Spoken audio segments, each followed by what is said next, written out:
ਸਤਿ ਸ੍ਰੀ ਅਕਾਲ ਜੀ, ਤੁਸੀਂ ਦੇਖ ਰਹੇ ਹੋ ਹਮਦਰਦ ਟੀਵੀ। ਮੈਂ ਹਾਂ ਤਰਨਜੀਤ ਕੌਰ ਘੁੰਮਣ। ਦੋਸਤੋ, ਕੈਨੇਡਾ ਦੇ ਇਮੀਗ੍ਰੇਸ਼ਨ ਸਿਸਟਮ ਦੀ ਗੱਲ ਕੀਤੀ ਜਾਵੇ ਤਾਂ ਜਿਸ ਤਰੀਕੇ ਨਾਲ ਇਮੀਗ੍ਰੇਸ਼ਨ ਦੇ ਵਿੱਚ ਬੈਕਲੌਗ ਵੱਧ ਰਿਹਾ ਹੈ ਤੇ ਉੱਥੇ ਹੀ ਦੂਜੇ ਪਾਸੇ ਪੈਂਡੈਮਿਕ ਤੋਂ ਬਾਅਦ ਲੋਕਾਂ ਦੀ ਐਪਲੀਕੇਸ਼ਨ ਨੂੰ ਲੈ ਕੇ ਪ੍ਰੋਸੈਸਿੰਗ ਟਾਈਮ ਦੇ ਵਿੱਚ ਕਾਫੀ ਜ਼ਿਆਦਾ ਦੇਰੀ ਚੱਲ ਰਹੀ ਹੈ। ਇਸ ਨੂੰ ਲੈ ਕੇ ਕੈਨੇਡਾ ਦੇ ਕੰਜ਼ਰਵੇਟਿਵ ਪਾਰਟੀ ਆਫ ਕੈਨੇਡਾ ਦੇ ਐਲਬਰਟਾ ਸ਼ੈਫਰਡ ਦੇ ਐਮਪੀ ਤੇ shadow minister for immigration citizenship and refugee Tom Kmiec ਨੇ ਹਮਦਰਦ ਟੀਵੀ ਦੇ ਨਾਲ ਖਾਸ ਗੱਲਬਾਤ ਕੀਤੀ ਹੈ ਤੇ ਉਹਨਾਂ ਨੇ ਮੌਜੂਦਾ ਇਮੀਗ੍ਰੇਸ਼ਨ ਸਿਸਟਮ ਦੇ ਉੱਤੇ ਵੀ ਕਾਫੀ ਸਵਾਲ ਚੁੱਕੇ ਨੇ। ਉਹਨਾਂ ਨੇ ਕਿਹਾ ਕਿ 2015 ਤੋਂ ਜਦੋਂ ਤੋਂ ਲਿਬਰਲ ਸਰਕਾਰ ਨੇ ਸੱਤਾ ਸੰਭਾਲੀ ਹੈ ਉਸ ਵੇਲੇ ਤੋਂ ਲੈ ਕੇ ਹੁਣ ਤੱਕ 8 ਸਾਲ ਦੇ ਕਾਰਜਕਾਲ ਦੇ ਦੌਰਾਨ ਇਹਨਾਂ ਨੇ ਇਮੀਗ੍ਰੇਸ਼ਨ ਸਿਸਟਮ ਦਾ ਬੁਰਾ ਹਾਲ ਕਰ ਦਿੱਤਾ ਹੈ।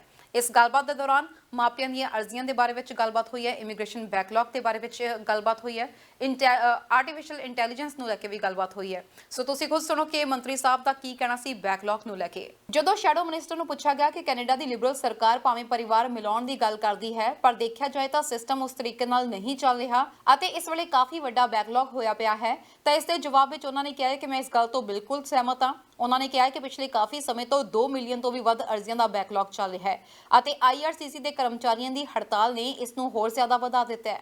ਉਹਨਾਂ ਨੇ ਕਿਹਾ ਕਿ ਭਾਵੇਂ ਲਿਬਰਲ ਸਰਕਾਰ ਇਸ ਵੇਲੇ ਪੈਂਡੈਮਿਕ ਉੱਤੇ ਬੈਕਲੌਗ ਦਾ ਠੀਕਰਾ ਭੰਨ ਰਹੀ ਹੈ ਪਰ ਇਸ ਤੋਂ ਪਹਿਲਾਂ ਵੀ ਇਹਨਾਂ ਦੇ ਕੋਲ 2 ਮਿਲੀਅਨ ਤੋਂ ਵੀ ਵੱਧ ਅਰਜ਼ੀਆਂ ਦਾ ਬੈਕਲੌਗ ਸੀ ਜੋ ਕਿ ਪੈਂਡੈਮਿਕ ਤੋਂ ਬਾਅਦ ਵੱਧ ਕੇ 2.8 ਮਿਲੀਅਨ ਹੋ ਗਿਆ। ਹਾਲਾਂਕਿ ਉਹਨਾਂ ਨੇ ਇਸ ਆંકੜੇ ਨੂੰ ਹੇਠਾਂ ਲਿਆਉਣ ਦੀ ਕੋਸ਼ਿਸ਼ ਕੀਤੀ ਪਰ ਫਿਰ ਵੀ ਕਾਫੀ ਬੈਕਲੌਗ ਅਜੇ ਵੀ ਬਾਕੀ ਹੈ। IRCC ਵੱਲੋਂ ਜੋ ਡਾਟਾ ਮੁਹੱਈਆ ਕਰਵਾਇਆ ਗਿਆ ਹੈ ਉਸ ਅਨੁਸਾਰ ਲੋਕ ਆਪਣੇ ਪਿਆਰਿਆਂ ਦਾ ਲੰਮੇ ਸਮੇਂ ਤੋਂ ਇੰਤਜ਼ਾਰ ਕਰ ਰਹੇ ਨੇ। ਇੱਕ ਸਪਾਊਜ਼ਲ ਅਰਜ਼ੀ ਲਈ ਉਡੀਕ ਸਮਾਂ ਅੰਦਾਜ਼ਨ 16 ਮਹੀਨੇ ਹੋ ਚੁੱਕਿਆ ਹੈ ਜੋ ਕਿ ਕਈਆਂ ਲਈ ਤਾਂ ਇਸ ਤੋਂ ਵੀ ਜ਼ਿਆਦਾ ਹੈ ਤੇ ਮਾਪਿਆਂ ਦੀਆਂ ਅਰਜ਼ੀਆਂ ਲਈ ਤਾਂ 39 ਮਹੀਨਿਆਂ ਦਾ ਸਮਾਂ ਚੱਲ ਰਿਹਾ ਹੈ। ਇਹ ਬਿਲਕੁਲ ਵੀ ਸਵੀਕਾਰਯੋਗ ਨਹੀਂ ਹੈ। ਜਦੋਂ 2015 ਵਿੱਚ ਲਿਬਰਲ ਸਰਕਾਰ ਨੇ ਸੱਤਾ ਸੰਭਾਲੀ ਸੀ ਉਸ ਵੇਲੇ ਆંકੜੇ ਸੈਂਕੜਿਆਂ ਦੇ ਵਿੱਚ ਸਨ, ਨਾ ਕਿ ਮਿਲੀਅਨਸ ਦੇ ਵਿੱਚ। The Liberals have been quick to blame the pandemic, but they had a backlog of over 2 million applications before the pandemic. It was 2.9 million at the end of the pandemic, and ever since then, they've got it down, but it's still over 2 million, and I know that lots of people are waiting, and it's completely unacceptable. This department had barely any backlog back in 2015 when the Liberal government took over. It was in the tens of thousands, not in the millions. We've doubled their budget. We have doubled the amount of people working there, and you and your viewers as taxpayers are not getting the services that they're paying for. ਉੱਥੇ ਜਦੋਂ minister ਨੂੰ ਸਵਾਲ ਕੀਤਾ ਗਿਆ ਕਿ passport ਨੂੰ ਲੈ ਕੇ ਵੀ ਕਾਫੀ ਸਮਾਂ ਲੱਗ ਰਿਹਾ ਹੈ, ਮਾਪਿਆਂ ਦੀਆਂ ਅਰਜ਼ੀਆਂ ਨੂੰ ਇੰਨਾ ਸਮਾਂ ਲੱਗ ਰਿਹਾ ਜਦਕਿ ਪਿਛਲੇ 2 ਸਾਲਾਂ ਵਿੱਚ ਕਿਸੇ ਵੀ ਨਵੇਂ ਬਿਨੇਕਾਰ ਨੂੰ ਮਾਪਿਆਂ ਦੀ ਅਰਜ਼ੀ ਲਾਉਣ ਦੀ ਇਜਾਜ਼ਤ ਨਹੀਂ ਮਿਲੀ। ਇਸ ਦੇ ਜਵਾਬ ਵਿੱਚ ਉਹਨਾਂ ਨੇ ਕਿਹਾ ਕਿ ਮੈਂ ਤੁਹਾਨੂੰ ਯਾਦ ਕਰਵਾ ਦੇਣਾ ਚਾਹੁੰਦਾ ਹਾਂ ਕਿ ਲਿਬਰਲ ਸਰਕਾਰ ਨੂੰ ਸੱਤਾ ਵਿੱਚ ਆਇਆਂ 8 ਸਾਲ ਹੋ ਚੁੱਕੇ ਨੇ ਅਤੇ ਇਹਨਾਂ ਨੇ ਇਮੀਗ੍ਰੇਸ਼ਨ ਨੂੰ ਪੂਰੀ ਤਰੀਕੇ ਨਾਲ ਖਤਮ ਕਰ ਦਿੱਤਾ ਹੈ। ਮੈਂ ਕਈ ਲੋਕਾਂ ਨੂੰ ਕੈਨੇਡਾ ਵਿੱਚ ਮਿਲਿਆ ਹਾਂ ਜੋ ਕਹਿੰਦੇ ਨੇ ਕਿ ਉਹ ਲੋਟਰੀ ਸਿਸਟਮ ਪਸੰਦ ਨਹੀਂ ਕਰਦੇ ਜਦਕਿ ਸਾਡੇ ਸਮੇਂ ਇਸ ਤਰ੍ਹਾਂ ਨਹੀਂ ਸੀ। ਲੋਕ 2 ਮਹੀਨੇ ਵਿੱਚ ਆਪਣੇ ਮਾਪਿਆਂ ਦੀ ਅਰਜ਼ੀ ਲਗਾ ਸਕਦੇ ਸਨ ਪਰ ਹੁਣ ਤੱਕ ਕੁਝ ਸਮੇਂ ਲਈ ਸਾਲ ਬਾਅਦ ਖੁੱਲਦੀ ਹੈ ਤੇ ਉਹ ਵੀ ਸਹੀ ਸਿਸਟਮ ਨਹੀਂ ਹੈ। ਇਹਨਾਂ ਨੇ ਸਾਰਾ ਸਿਸਟਮ ਖਰਾਬ ਕਰ ਦਿੱਤਾ ਹੈ। This stream of immigration wasn't broken. Now it is broken. I hear that in every community I go to across Canada. People tell me they don't like the lottery system. We did it several times a year, be open and closed. The department would process those applications and send a yes or a no to applicants. And it was very clear. Now I've heard of people waiting years before they get a chance. The application backlog is so huge that people have to wait even more years afterwards to have it processed.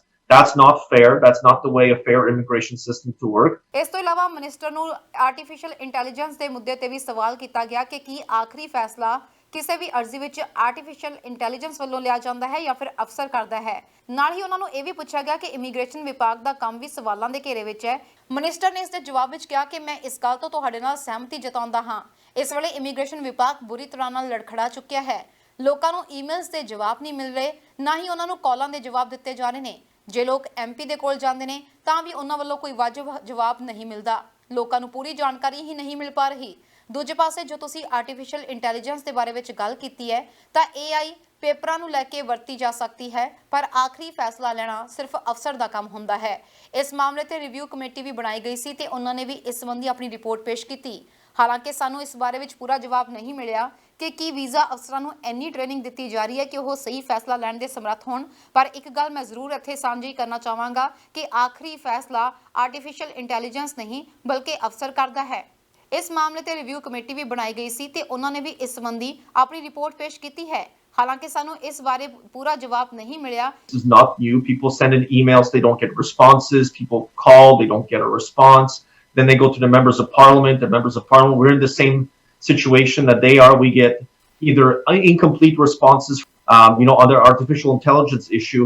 Ever since the department rolled it in, that there's more, machine learning and AI being used to process some applications. And there's always an immigration officer, a visa officer at the end who decides a yes or a no. And the committee has done a review of the information that is being used to make those types of decisions. We'd always like more. This is a department that's admitted that it has a problem with systemic racism in their visa processing offices. The department has also tabled on behalf of the government a response to one of the immigration committee reports. And I would say that the response was, although they said they accepted the parliamentary committee's criticism, I found the response incomplete because they didn't really say what they were going to do outside of providing training for visa officers. But the problems were with the AI, like your viewers have identified. But at the end of the day, there always is a person. There's always a visa officer making the final decision on those files. ਇਸ ਤੋਂ ਬਾਅਦ ਮੰਤਰੀ ਸਾਹਿਬ ਨੂੰ ਇਹ ਵੀ ਪੁੱਛਿਆ ਗਿਆ ਕਿ ਜੇਕਰ ਉਹਨਾਂ ਦੀ ਪਾਰਟੀ ਅਗਲੀ ਵਾਰ ਚੋਣਾਂ ਜਿੱਤਦੀ ਹੈ ਤਾਂ ਇਮੀਗ੍ਰੇਸ਼ਨ ਸਿਸਟਮ ਜੋ ਕਿ ਬੁਰੀ ਤਰ੍ਹਾਂ ਨਾਲ ਇਸ ਵੇਲੇ ਲੜਖੜਾਇਆ ਹੋਇਆ ਹੈ ਉਸ ਦੇ ਸੁਧਾਰ ਦੇ ਲਈ ਉਹ ਕੀ ਕਰਨਗੇ, ਜੋ ਕਿ ਇੱਕ ਵੱਡੀ ਚੁਣੌਤੀ ਹੋਏਗਾ। ਤਾਂ ਇਸ ਦਾ ਜਵਾਬ ਵੀ ਉਹਨਾਂ ਨੇ ਕੁਝ ਇਸ ਤਰੀਕੇ ਨਾਲ ਦਿੱਤਾ। ਉਹਨਾਂ ਨੇ ਕਿਹਾ ਕਿ ਮੈਂ ਮੰਨਦਾ ਹਾਂ ਕਿ ਇਹ ਬਹੁਤ ਵੱਡੀ ਚੁਣੌਤੀ ਹੈ ਤੇ ਇਸ ਨੂੰ ਸਮਾਂ ਲੱਗੇਗਾ, ਪਰ ਅਸੀਂ ਸਭ ਤੋਂ ਪਹਿਲਾਂ ਬੈਕਲੌਗ ਨੂੰ ਖਤਮ ਕਰਨ ਤੇ ਧਿਆਨ ਦੇਵਾਂਗੇ ਤੇ ਜਿਹੜੇ ਲੋਕ ਵੀ ਇੱਥੇ ਆਉਂਦੇ ਹਨ ਇਸ ਗੱਲ ਨੂੰ ਯਕੀਨੀ ਬਣਾਵਾਂਗੇ ਕਿ ਉਹਨਾਂ ਦੇ ਇੰਟਰਨੈਸ਼ਨਲ ਕ੍ਰੈਡੈਂਸ਼ੀਅਲਸ ਨੂੰ ਜਲਦੀ ਮਾਨਤਾ ਮਿਲੇ। ਅਸੀਂ ਉਹਨਾਂ ਲੋਕਾਂ ਨੂੰ ਗ੍ਰਾਂਟਾਂ ਵੀ ਦੇਵਾਂਗੇ ਜੋ ਕਿ ਇੱਥੇ ਆਪਣਾ ਲਾਇਸੈਂਸ ਆਦਿ ਲੈਣ ਦੇ ਵਿੱਚ ਜਦੋਜਹਿਦ ਕਰ ਰਹੇ ਨੇ। ਅਸੀਂ ਇਸ ਗੱਲ ਨੂੰ ਯਕੀਨੀ ਬਣਾਵਾਂਗੇ ਕਿ ਸਿਸਟਮ ਕੈਨੇਡਾ ਦੇ ਟੈਕਸ ਪੇਅਰਸ ਲਈ ਕੰਮ ਕਰੇ ਜਿਨ੍ਹਾਂ ਨੂੰ ਸਾਡੇ ਸਿਸਟਮ ਤੋਂ ਕਾਫੀ ਉਮੀਦਾਂ ਨੇ। I think one of the focus areas will have to be to reduce the backlog as quickly as possible and as humanely and compassionately as possible, making also sure that anybody who comes here with international credentials that are recognized as quickly as possible as well. So that's why Conservatives have announced the Blue Seal program. We want to reunite more families together because we know that people are happiest and they are able to deliver at work and are more productive when they have complete families, whether it's their spouses or grandparents, to take care of their kids. Those are all important issues, but it will be a big challenge for a future Conservative government to do this. ਸੋ ਕੁੱਲ ਮਿਲਾ ਕੇ immigration ਦੇ backlog ਦੀ ਗੱਲ ਕੀਤੀ ਜਾਵੇ ਤਾਂ shadow minister ਬਾਰ-ਬਾਰ ਇਹੀ ਕਹਿੰਦੇ ਹੋਏ ਨਜ਼ਰ ਆਏ ਕਿ 2015 ਤੋਂ ਪਹਿਲਾਂ ਕੈਨੇਡਾ ਦਾ ਇਮੀਗ੍ਰੇਸ਼ਨ ਸਿਸਟਮ ਕਾਫੀ ਜ਼ਿਆਦਾ ਵਧੀਆ ਚੱਲ ਰਿਹਾ ਸੀ, ਪਰ ਲਿਬਰਲ ਸਰਕਾਰ ਦੀਆਂ ਨੀਤੀਆਂ ਨੇ ਅਤੇ ਪੈਂਡੈਮਿਕ ਦੇ ਐਕਸਕਿਊਜ਼ ਨੇ ਇਸ ਵਕਤ ਕੈਨੇਡਾ ਦੇ ਇਮੀਗ੍ਰੇਸ਼ਨ ਸਿਸਟਮ ਨੂੰ ਬੁਰੀ ਤਰ੍ਹਾਂ ਨਾਲ ਖਰਾਬ ਕਰ ਦਿੱਤਾ ਹੈ। ਬਿਊਰੋ ਰਿਪੋਰਟ, ਹਮਦਰਦ ਨਿਊਜ਼।